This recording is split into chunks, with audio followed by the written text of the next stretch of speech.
السلام علیکم ورحمۃ اللہ تعالی وبرکاتہ. الحمد للہ رب العالمین والعاقبۃ للمتقین والصلاة والسلام علی رسولہ الکریم وعلی آلہ وصحبہ اجمعین. اما بعد فاعوذ باللہ من الشیطان الرجیم. بسم اللہ الرحمن الرحیم. من یرید اللہ خیرا یفقہہ فی الدین. صدق رسولہ النبی الامین المتین الکریم ونحن علی ذلک لمن الشاہدین والشاکرین والحمد للہ رب العالمین. ان اللہ وملائکتہ یصلون علی النبی یا ایھا الذین آمنوا صلوا علیہ وسلموا تسلیما. اللہم صلی علی سیدنا شفیعنا مولانا محمد وعلیہ وسلم. صلو علیہ الصلاۃ والسلام علیک یا رسول اللہ. صلاۃ والسلام علیک یا حبیب اللہ صلی اللہ تعالی علیہ وسلم. غوث اعظم بمنے بے سر و ساما مدد قبلہ دی مدد کعبہ ایما مدد برگردار والا افتاد گشتی ضعیفان شکست راہ تو پشتی بحق خواجہ عثمان ہارونی مدد کن یا معین دین چشتی. قادری نعرہ یا غوث اعظم زنم دمز شیخ احمد رضا خان قطب عالم زنم دمز شیخ اختر رضا خان قطب عالم زنم. بریلی کے تاجدار فرماتے ہیں سرور کہوں کہ مالک و مولا کہوں تجھے باقی خلیل کا گلے سے با کہوں تجھے تیرے تو وصف عیب تناہی سے ہے بری حیرہ ہوں میرے شاہ میں کیا کیا کہوں تجھے لیکن رضا نے ختم سخن اس پہ کر دیا خالق کا بندہ خلق کا آقا کہوں تجھے. آئیے ایک مرتبہ جی لگا کر دل سے محسن کائنات فخر موجودات محمد عربی فدا صلی اللہ تعالی علیہ وسلم کی بارگاہ میں دل پاک پڑھو. اللہم صلی علی سیدنا شفیعنا مولانا محمد بارک وسلم. صلاۃ والسلام علیک یا رسول اللہ صلی اللہ تعالی علیہ وسلم. حضرات محترم، یہ مہینہ شعبان المعظم کا شروع ہو چکا ہے اور اس مہینے سے ہماری کئی یادیں جڑی ہیں. انہیں یادوں میں سے ایک بہت اہم یاد جسے ہم اور آپ یاد امام اعظم ابو حنیفہ کہتے ہیں، اس لیے کہ اگر ان کی یاد ہو اور ان کی یاد نہ منائی جائے، ان کے بارے میں ذکر و اذکار نہ کیے جائے اور ان کی سیرت طیبہ کے کچھ چھینٹوں کے برکات حاصل نہ کیا جائے تو یہ سراسر ناانصافی ہوگی. کیوں؟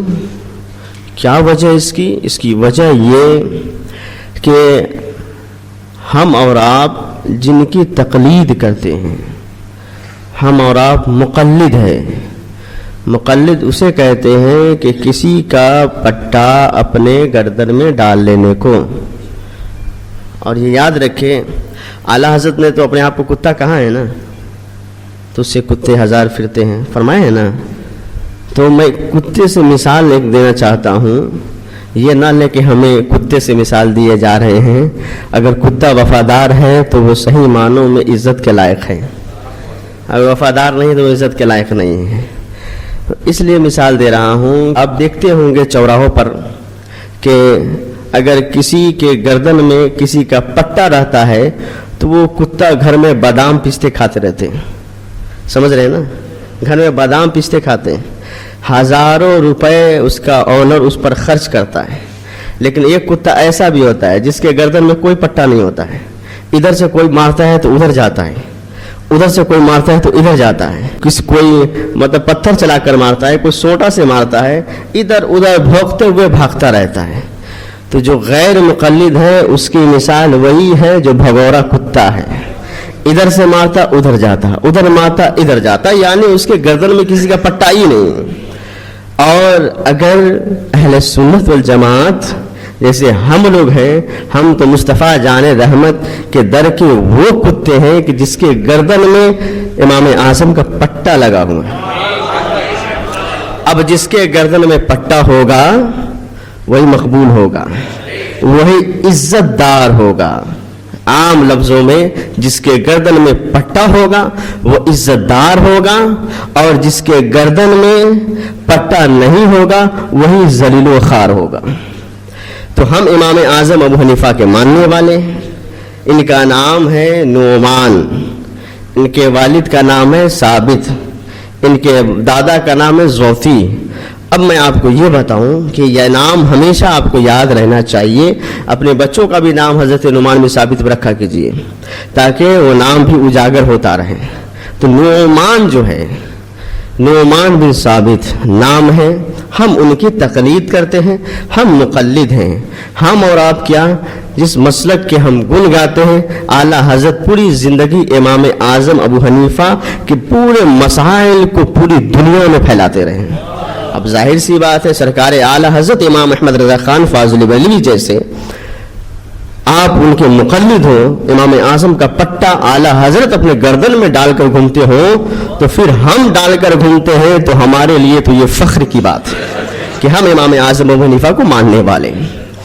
اور امام اعظم ابو حنیفہ کو ماننے والے، ان کے مسائل پہ چلنے والے یہیں تک نہیں، ایسا ہی کسی کے پٹے کو گردن میں تھوڑی کوئی ڈال لے گا۔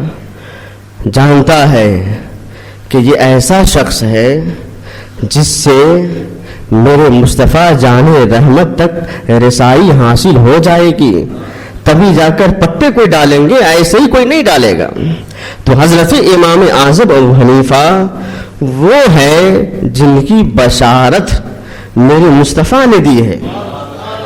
آپ کھول کر دیکھیں حضرت امام جلال الدین سیوطی رحمۃ اللہ تعالی علیہ کی کتاب، تو حضرت امام جلال الدین سیوطی رحمۃ اللہ تعالی علیہ فرماتے ہیں کہ حضور صلی اللہ تعالی علیہ وسلم کی ایک حدیث جس کو نقل کرنے والے حضرت امام جلال الدین سیوطی ہیں، اور اس کی روایت بیان کرنے والے وہ صحابی ہے جن کا سب سے زیادہ صحائے ستہ میں روایت مروی ہے، وہ کوئی اور نہیں بلکہ حضرت ابو ہریرہ رضی اللہ تعالیٰ عنہ۔ تو حضرت ابو ہریرہ رضی اللہ تعالیٰ عنہ ہیں، انہوں نے روایت بیان کی کہ نبی پاک صلی اللہ تعالی علیہ وسلم نے ارشاد فرمایا، کہا کہ اگر علم، ایمان، دین، تینوں چیزوں، اگر سریا ایک ستارہ کا نام ہے، اگر سریا پر ہوں، علم اگر سریا پر ہوں، اگر یہ کہا جائے کہ علم اونچے پر ہے، کسی چیز کے اوپر اونچے پر ہے، وہاں سے فلاں شخص اتار لے کر آئے گا، تو یہی بڑی بات ہے، لیکن کہا گیا سریا، ستارہ پاس، کہا کہ اگر علم سریا ستارہ کے پاس ہو تو فارس کا ایک شخص اس علم کو سریا ستارہ سے بھی حاصل کر کے لے کر آ جائے گا۔ اب جب یہ میرے مصطفیٰ نے فرمایا، حضرت امام جلال الدین سیوطی کہتے ہیں کہ فارس میں سب سے بڑا فقیہ امام اعظم ہے۔ تو اب آپ بتائیے کہ میرے مصطفیٰ کریم صلی اللہ تعالی علیہ وسلم نے حضرت امام اعظم ابو حنیفہ رضی اللہ تعالیٰ عنہ ابھی پیدا بھی نہیں ہوئے ہیں، اس سے پہلے ہی میرے مصطفیٰ نے بشارت عطا فرما دی، اور خود من یرد اللہ خیر یفقہہ فی الدین، اللہ رب العزت جس کے ساتھ بھلائی کا ارادہ فرماتا ہے اس کو دین کا فقیہ بنا دیتا ہے، وہ فقیہ بن جاتا ہے۔ اللہ رب العزت بھلائی کا ارادہ جس کے ساتھ کرے تو ظاہر سی بات ہے وہ مقبول بارگاہ رب بھی ہو سکتا ہے، مقبول بارگاہ رسالت بھی ہو سکتا ہے، اس لیے کہ بھلائی کا ارادہ اگر ہم کسی کے ساتھ کریں تو ہم کبھی اس کا نقصان نہیں چاہیں گے، اگر کوئی کسی کے ساتھ بھلائی کا ارادہ رکھے گا تو وہ اس کے ساتھ کبھی نقصان کا ارادہ نہیں رکھے گا۔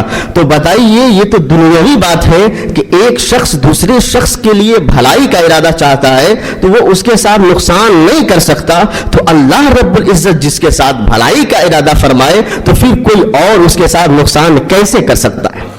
تو ظاہر سی بات ہے اللہ رب العزت جس کے ساتھ بھلائی کا ارادہ فرماتا ہے اسے دین کی سمجھ عطا فرماتا ہے، دین کا فقیہ بنا دیتا ہے۔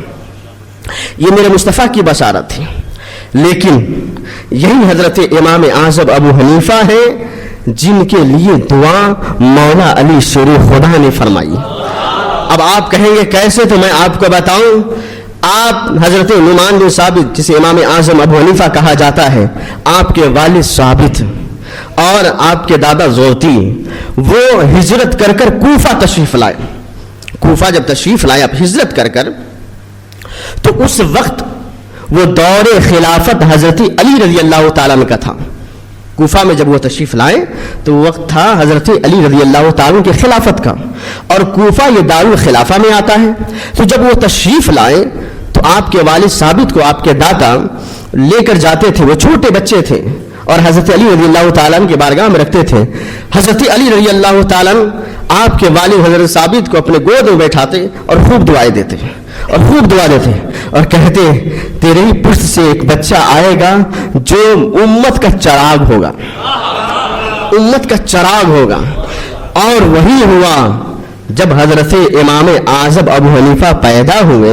اب اس سے پہلے میں بتا دوں عبدالحق محدث دہلوی رضی اللہ تعالی عنہ جو ہندوستان کے سب سے پہلے محدث ہیں، عبدالحق محدث دہلوی جو ہندوستان کے سب سے پہلے محدث، وہ انہوں نے خود لکھا ہے کہ توریت میں لکھا ہوا تھا کہ مصطفیٰ جان رحمت صلی اللہ تعالی علیہ وسلم کے امتیوں میں سے ایک شخص ایسا ہوگا جو امت کا نور ہوگا، نور ہوگا. پھر آگے لکھتے ہیں حضرت امام اعظم ابو حنیفہ کو سراج الامہ کا لقب ملا، اور سراج کہتے ہیں چراغ کو،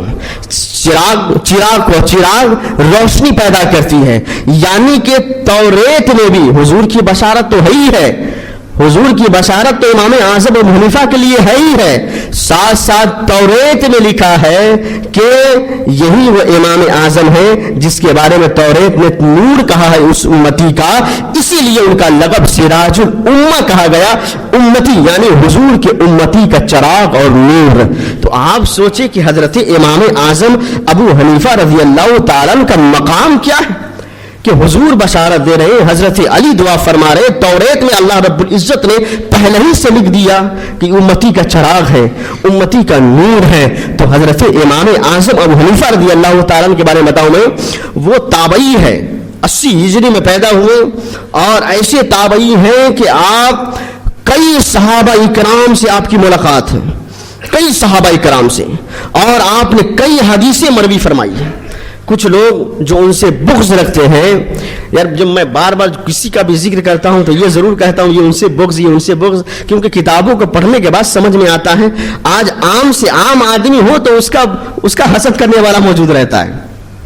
عام آدمی اگر ہو تو اس سے بھی حسد کرنے والے لوگ ہوتے ہیں، اس سے بھی جلنے والے ہوتے ہیں، اس سے بھی لوگ پریشان ہوتے ہیں. تو یہ تو بڑے خاص لوگ ہیں. اب ظاہر سی بات ہے بڑے مقام پہ پہنچے ہوئے ہیں تو ان کے تو حاصلین ضرور ہوں گے، ان سے بغض کرنے والے ضرور ہوں گے. تو اسی لیے کہہ رہے ہیں حضرت امام اعظم سے بغض رکھنے والے لوگ کیا کہتے ہیں کہ ان کے بارے میں کہا جاتا ہے کہ بڑے احادیث انہوں نے بیان کی ہے، بڑے حدیث انہوں نے روایت کی ہے. امام اعظم کو تو 3 یا 7 حدیثیں ہی معلوم تھے. اب بتائیے امام اعظم کے بارے میں ایسی بات کہہ دینا جو بلا سر اور پاؤں کے ہے تو پھر اس ماننے کی بات ہی نہیں ہے. اگر آپ درس نظامی میں پڑھنے والے طالب علم، ہم نے بھی پڑھا ہے صحیح البہاری جو حضرت علامہ ظفر الدین بہاری رحمۃ اللہ تعالی علیہ کتاب ہے، جو حضرت اعلیٰ حضرت امام احمد رضا خان فاضل بریلوی کے خلیفہ ہے علامہ ظفر الدین بہاری رحمۃ اللہ، جن کو ملک العلماء کہا جاتا ہے. حضرت ملک العلماء کے مشورہ ہی سے اعلیٰ حضرت نے منظر اسلام قائم کیا تھا. حضرت ملک العلماء علامہ ظفر الدین بہاری رحمۃ اللہ تعالی علیہ نے فرمایا تھا، سرکار اعلیٰ حضرت سے عرض کیا تھا کہ ایک مدرسہ قائم کیا جائے جہاں پہ ہم سب آپ کے شاگرد اور آپ میرے استاذ ہوں. تو سرکار اعلیٰ حضرت نے منظر اسلام قائم فرمایا تھا. انہوں نے کتاب لکھی، ہم نے بھی پڑھی ہے، جامع رضا میں جماعت سادسہ میں کتابیں اتنی بڑی ضخیم ہیں، موٹی کتابیں ہیں، اور اس میں کئی ہزار حدیث ہے جو انہوں نے جمع فرمائی ہے حضرت امام اعظم ابو حنیفہ نے جو روایت فرمائی ہے. اب بتائیے کئی ہزار روایات موجود ہے اور کوئی کہے 3 ہے 7 ہے، تو اس سے کیا بو آتا ہے؟ اس سے تو ہم کو عدد سمجھ میں نہیں آ رہا ہے. 3 7 عدد مجھے سمجھ میں نہیں آ رہا ہے، بلکہ 3 7 سے اس کے جلنے کی بو نظر آتی ہے. حضرت امام اعظم ابو حنیفہ رضی اللہ تعالی بہت ساری روایت بیان کی، اور آپ تابعی ہیں. ساتھ ساتھ حضرت امام اعظم ابو حنیفہ بہت بڑے فقیہ، بہت بڑے فقیہ. اب ظاہر سی بات ہے جیسا کہ میں نے کہہ دیا کہ آپ سراج الامہ ہے، امت کے چراغ، اور جو فقیہ نہیں ہوگا، جو علم والا نہیں ہوگا، وہ امت کا چراغ کہاں سے ہوگا؟ علم والا ہی چراغ ہو سکتا ہے. علم روشنی ہے، العلم نور، علم روشنی ہے. اب جو روشنی ہے تو پھر وہ علم والا ہے. تو ظاہر سی بات ہے سراج الامہ انہیں کہا گیا ہے. تو بہت بڑے فقیہ، اور ہم اور آپ اور دیگر حضرات سے نہیں بلکہ اولاد رسول ابن رسول حضرت امام جعفر صادق رضی اللہ تعالیٰ سے پوچھتے ہیں کہ اے امام جعفر صادق رضی اللہ تعالیٰ آپ ہی بتائیے کہ امام اعظم ابو حنیفہ کتنے بڑے فقیہ ہیں، کتنے بڑے عالم ہیں. تو حضرت امام جعفر صادق فرماتے ہیں جب آپ حتیم کعبہ میں موجود تھے، آپ کے ساتھ خدام موجود تھے، تو اس وقت حضرت امام اعظم ابو حنیفہ رضی اللہ تعالی تشریف لانا تھا. حضرت امام جعفر صادق رضی اللہ تعالی ایک دوسرے سے ملاقات کرتے ہیں، مصافحہ کرتے ہیں، معانقہ کرتے ہیں، ایک دوسرے کی خیریت لیتے ہیں، اور حضرت امام اعظم ابو حنیفہ وہاں سے چلے جاتے ہیں. آپ جیسے جاتے ہیں کہ ایک شخص کھڑا ہوتا ہے اور حضرت امام جعفر صادق سے کہتا ہے آپ مجھے بتائیے کیا آپ ان کو جانتے ہیں، کیا آپ ان کو جانتے ہیں. اب ظاہر سی بات ہے اگر آپ ہی یہاں بیٹھے ہوں، کوئی شخص آیا آپ سے ملاقات کیا، آپ خوشم خرم ہو کر بڑے پیار سے ان سے ملاقات کی اور وہ چلا گیا، پھر تیسرا آدمی پوچھے کیا آپ اس کو جانتے ہیں، تو آپ کیا بولیں گے؟ یار نہیں جانتا تو اسے ملاقات کیوں کرتا؟ اگر اس کو نہیں جانتا تو اسے مصافحہ کیوں کرتا، معانقہ کیوں کرتا، اس سے باتیں کیوں کرتا؟ تو حضرت امام جعفر صادق نے بھی یہی جواب دیا کہ سب سے بڑے بیوقوف تم ہی معلوم ہوتے ہو. فرماتے ہیں کہ سب سے بڑے بیوقوف تم ہی معلوم ہوتے ہو. یہ بتاؤ کہ اگر میں نہیں جانتا ان کو تو میں کیا ان سے ملاقات کرتا؟ وہ نہیں مجھے جانتے تو کیا مجھ سے وہ آ کر ملاقات کرتے؟ تجھے نہیں معلوم کہ اپنے شہر کے سب سے بڑے فقیہ ہیں جن کا نام امام اعظم ابو حنیفہ. اب بتائیے جن کی فقاہت کا چرچا اولاد رسول کریں، ابن رسول کریں، جو خود ہی سب سے بڑے فقیہ ہیں، سب سے بڑے عالم دین ہیں، وہ اگر خود ہی امام اعظم کو بڑے فقیہ کہہ رہے ہیں تو ظاہر سی بات ہے ان کی فقاہت کا ڈنکا پورے کوفہ ہی نہیں بلکہ کوفہ، بصرہ اور ہر خطے میں بج رہا تھا. آپ ان کی فقاہت کے نکات دیکھیں، نقطے دیکھیں تو آپ کے ذہن میں ایک الگ خوشی کی رحل دوڑ جائے گی اور آپ یہ سوچیں گے کہ امام اعظم ابو حنیفہ کی ذہانت کیسی تھی، امام اعظم کی ذہانت کیسی تھی. ایک شخص نے اپنے بیوی کو کہا، کہتا ہے کہ تو سب سے پہلے اگر مجھ سے بات نہیں کری تو تجھ پر طلاق.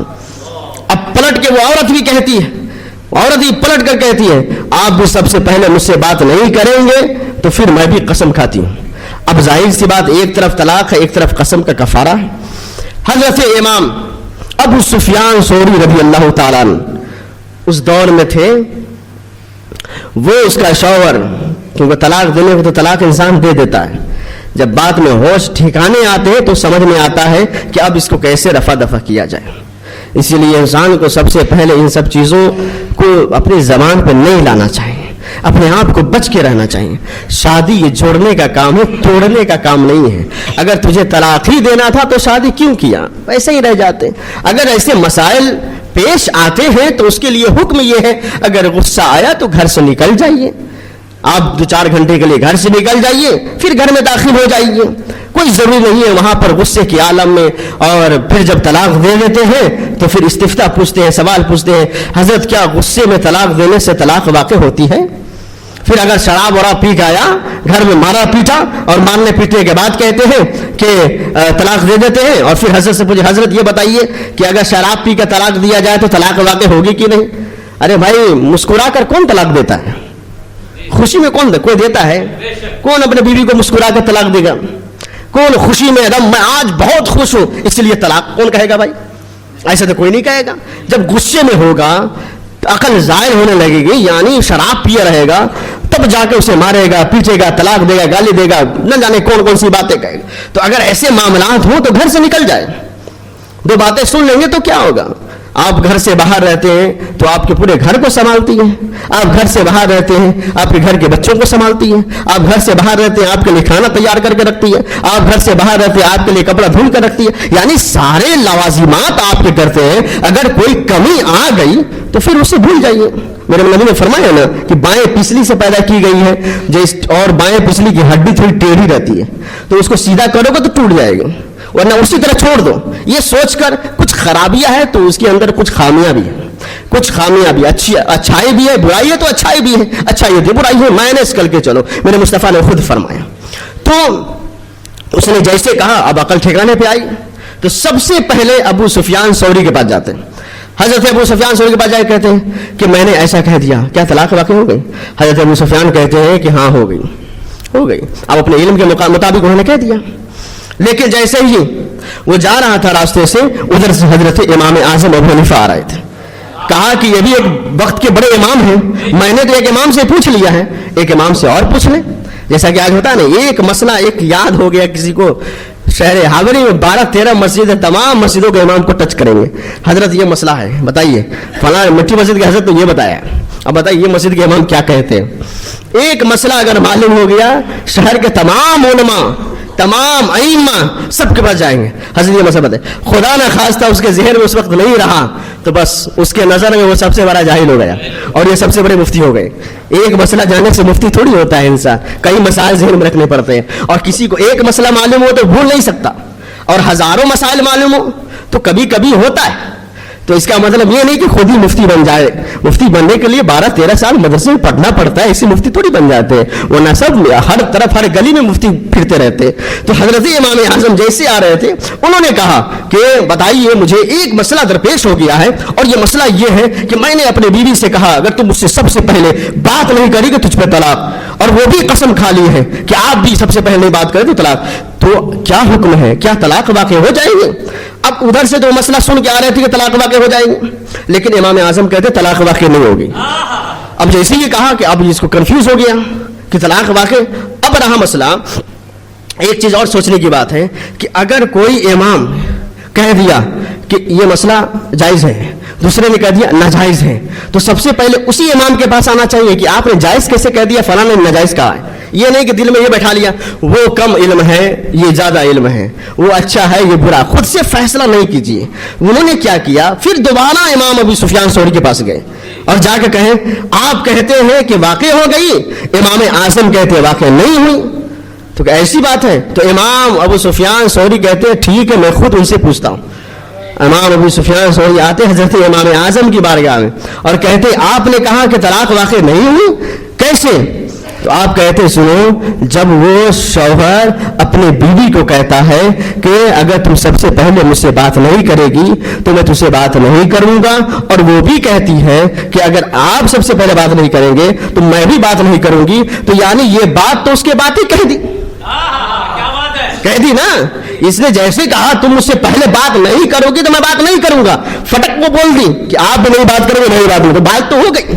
جب بات ہو گئی تو کفر رہا کہاں, بات ختم ہی ہو گئی. حضرت امام اعظم ابو حنیفہ نے جیسے کہا, حضرت ابو سفیان کہتے ہیں کہ اللہ تبارک و تعالی نے جو فقاہت ہے یہ تمام کے تمام فقہی مسائل آپ کو منکشف فرما دیا ہے. کوئی ایسا امام نہیں ہے جن کو تمام مسائل معلوم ہو جائے. آپ تو ایسے امام ہیں کہ اللہ نے تمام مسائل کو منکشف فرما دیا ہے کہ آپ جب چاہیں آنکھ بند کریں اور ہر مسئلے کا حل نکال لیں. اب بتائیے یہ بھی مسئلہ, ایک عورت پیالے میں پانی لے کر آئی شوہر کے لیے. اب شوہر کا موڈ دیکھیے, شوہر یہ ہوتا ہے نا کسی کو کوئی چیز مل گیا تو وہ اپنے غلط استعمال کرنا. اب ظاہر سی بات شوہر کو معلوم ہے کہ طلاق کہ جو گولیاں ہیں 3 یہ میرے پاس ہے, عورت کے پاس تو ہے نہیں, ہم چاہیں جیسے استعمال کریں, جو چاہیں وہ بول دیں.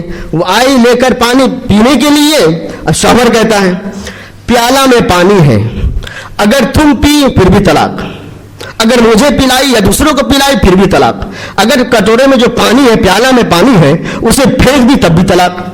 اب بتائیے اس کا مسئلہ کیسے حل ہوگا؟ ایک پیالہ پانی ہے, اگر تم خود پی تب بھی طلاق, اگر تم دوسرے کو پلائی تبھی بھی طلاق, اگر اس پیالے کے پانی کو پھینک دی تب بھی طلاق, اور پیالہ میں پانی اسی طرح چھوڑ دی تب بھی طلاق. کیا کریں گے وہ, کیا مسئلہ ہوگا اس کا؟ پریشان, وہ عورت پریشان ہو گئی اور کوفہ کے گلیوں میں گھومنے لگی, عالموں کو پکڑنے لگی. یہ بتائیے شوہر میرا یہ کہتا ہے کیا طلاق سے کیسے بچ جائے, کیسے بچی جائے؟